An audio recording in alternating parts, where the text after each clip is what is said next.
আল্লাহর নবীর খাতমে নবুয়তের পরে যারা আঘাত এনেছে, আল্লামা সাঈদীর ভাষায় বলতে হয়, তাদের সাথে আমাদের কোনো দ্বন্দ্ব নয়, তাদের সাথে আমাদের কোনো বিবাদ নয়, তাদের সাথে আমাদের কোনো যুদ্ধ নয়, শুধুমাত্র এতটুকু বলতে চায় তারা মুসলমান এটা দাবি করতে পারবে না। তাদেরকে নন মাইনরিটি মুসলমান হিসাবে এই বাংলাদেশে থাকতে হবে, রাষ্ট্রীয়ভাবে তাদেরকে হিন্দু বৌদ্ধ খ্রিস্টানদের কাতারে তাদেরকে গণ্য করতে হবে, কোন মুসলমান হিসাবে গণ্য করা যাবে না। কারণ মুসলমান হতে হলে একমাত্র খাতামান নবী হিসাবে নবী মুহাম্মাদের বাইরে কোন নবীকে মানা যাবে না। ঠিক না বেঠে? যারা আল্লাহ রাসূলের বাইরে কাদিয়ানীদেরকে বা অন্যান্য নবীদেরকে নবী মনে করে, আল্লাহর কসম করে বলি তারা মুসলমানের এই গণ্ডির মধ্যে পড়ে না, তারা এই গণ্ডির মধ্যে পড়ে না। সুতরাং তাদের এই সমাজে বসবাস করতে হবে সংখ্যালঘু হিসাবে, নন মাইনরিটি মুসলমান হিসাবে। তাদেরকে মুসলমান এই পরিচয়ে এই সমাজে বসবাস করতে পারবে না। তাদের মসজিদ হবে না, তাদেরটা হবে উপাসনালয়। কি হবে? উপাসনালয়। অন্যান্য ধর্মাবলম্বীদের যেমন স্বতন্ত্র ইবাদতের প্রতিষ্ঠান আছে, হিন্দুদের মন্দির, বৌদ্ধদের গির্জা, খ্রিস্টানদের বৌদ্ধদের প্যাগোডা, খ্রিস্টানদের গির্জা, একইভাবে কাদিয়ানী যারা তাদেরও উপাসনালয় হতে পারে, কিন্তু মসজিদ দাবি করা যাবে না। কারণ মসজিদ শুধুমাত্র মুসলমানেরা দাবি করবে, কারণ মুসলমানদের নবী মুহাম্মদ মসজিদ প্রতিষ্ঠিত করেছেন। ঠিক না বেঠে? আল্লাহ হেদায়েত নসিব করে দিন, বলেন আমিন। কি হবে আলেম হয়, কি হবে নামাজি রোজা ইমানদারির ভয় করে, কোরআনের কর্মীগুলো থাকে যদি কারাগারে, মসজিদের কোণে বসে তাসবিহ যত টানো ঠেসে, মসজিদের কোণে বসে জিকির যত করো কষে, এভাবে যায় না পাওয়া আল্লাহকে, এভাবে যায় না পাওয়া আল্লাহকে। কি হবে বেঁচে থেকে অযথা বিদ্যা শিখে, যদি না গড়তে পারি শোষণবিহীন সমাজ থাকে। কি হবে বেঁচে থেকে? কি হবে আলেম হয়ে ইমাম সেজে মসজিদেতে, পারো যদি সত্য কথা উচ্চ স্বরে না বলিতে। ঠিক না ভাই? ঠিক। যদি আলেম হন, হক কথা উচ্চ স্বরে বলার দরকার আছে না নাই? আমার অনেক মসজিদ আছে, অনেক ইমাম আছে, আলেম আছে, যারা হক কথা উচ্চ স্বরে বলে না। আমার অনেক মসজিদ আছে, সেই সকল মসজিদে হক কথা উচ্চ স্বরে বলা চলে না। আছে না নাই? মসজিদের সভাপতি বলে, হুজুর এইভাবে যদি কথা বলেন তাইলে আপনি অন্য জায়গায় ইমামতি দেখে নেন, কারণ আমাদের মসজিদের মুসল্লিয়ান কেরাম খেপে গেছে। এরকম বলে না? বলেন শুধু ইমামতি ছাড়তে হবে। ও আমার ভাইয়েরা, ইমামতি করবেন রিজিকের মালিককে, হক কথা বলে ওখানে ইমামতি করবেন, রিজিক বাড়িয়ে দিবেন কে? যদি ইমামতি চলে যায়, যারা ইমামতি করে না তাদেরও দিন চলে না, চলে না, তাদেরও দিন চলে, তারাও খায়, খেয়ে থাকে। ওগো আমার ভাইয়েরা, আল্লাহ রাব্বুল আলামিনের জমিনে দেখেন, আল্লাহ মানুষের বাইরে যারা আল্লাহর হুকুম মেনে চলছে, একটা প্রাণীও নাই যে না খেয়ে দিনের পর দিন অনাহারে থেকে মারা গেছে। আছে নাকি? আছে।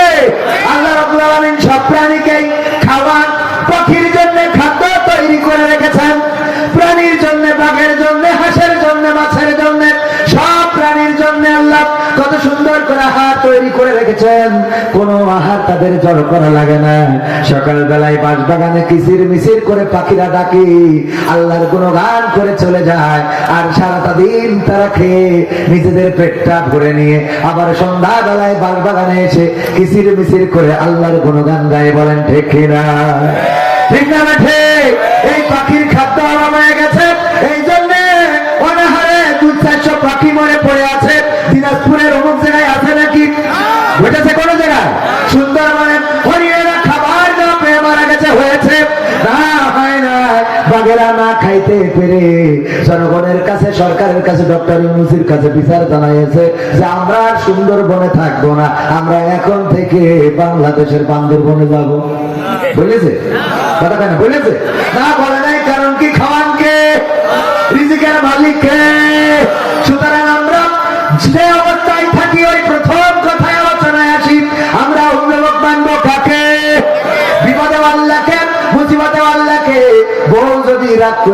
চলে যায়, বউকে ডাকার আগে ডাকবো কাকে?